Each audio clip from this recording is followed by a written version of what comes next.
1 Samuel chapter 15. The Lord rejects Saul as king. Samuel said to Saul, I am the one the Lord sent to anoint you king over his people Israel. So listen now to the message from the Lord. This is what the Lord Almighty says. I will punish the Amalekites for what they did to Israel when they waylaid them as they came up from Egypt. Now go, attack the Amalekites and totally destroy everything that belongs to them. Do not spare them. Put to death men and women, children and infants, cattle and sheep, camels and donkeys. So Saul summoned the men and mustered them at Telaim, 200,000 foot soldiers and 10,000 men from Judah. Saul went to the city of Amalek and set an ambush in the ravine. Then he said to the Kenites, Go away, leave the Amalekites, so that I do not destroy you along with them. For you showed kindness to all the Israelites when they came up out of Egypt. So the Kenites moved away from the Amalekites. Then Saul attacked the Amalekites all the way from Havilah to Shur to the east of Egypt. He took Agag, king of the Amalekites, alive, and all his people he totally destroyed with the sword. But Saul and the army spared Agag and the best of the sheep and cattle, the fat calves and lambs, everything that was good. These they were unwilling to destroy completely, but everything that was despised and weak they totally destroyed.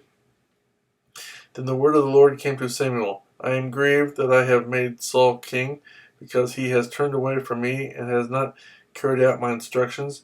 Samuel was troubled, and he cried out to the Lord all that night. Early in the morning Samuel got up and went to meet Saul, but he was told, Saul has gone to Carmel.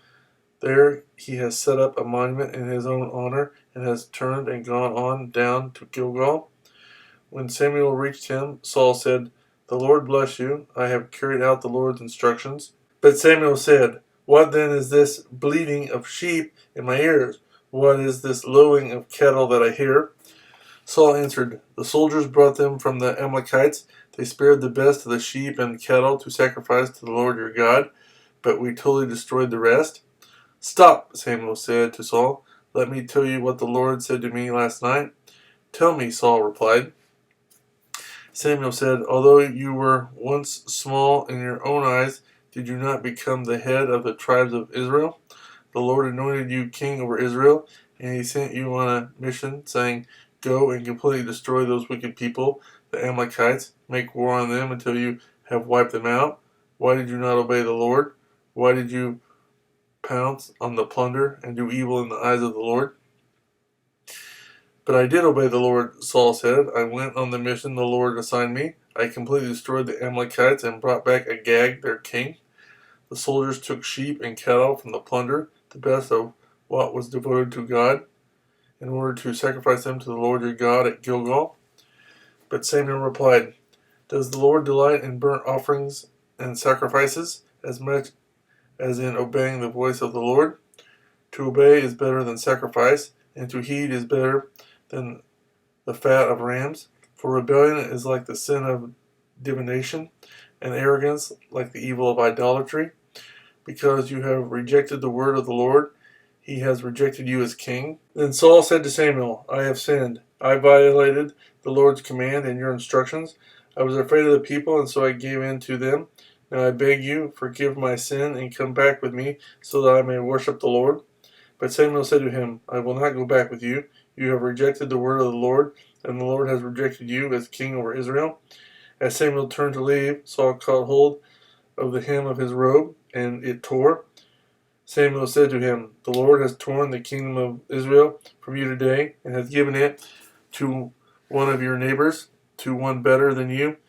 He who is the glory of Israel does not lie or change his mind, for he is not a man that he should change his mind. Saul replied, I have sinned, but please honor me before the elders of my people and before Israel. Come back with me so that I may worship the Lord your God. So Samuel went back with Saul, and Saul worshipped the Lord. Then Samuel said, Bring me Agag, king of the Amalekites. Agag came to him confidently, thinking, Surely the bitterness of death is past.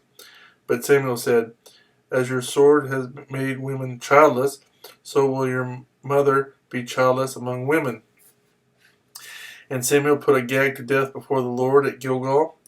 Then Samuel left for Ramah, but Saul went up to his home in Gibeah of Saul. Until the day Samuel died, he did not go to see Saul again, though Samuel mourned for him, and the Lord was grieved that he had made Saul king over Israel.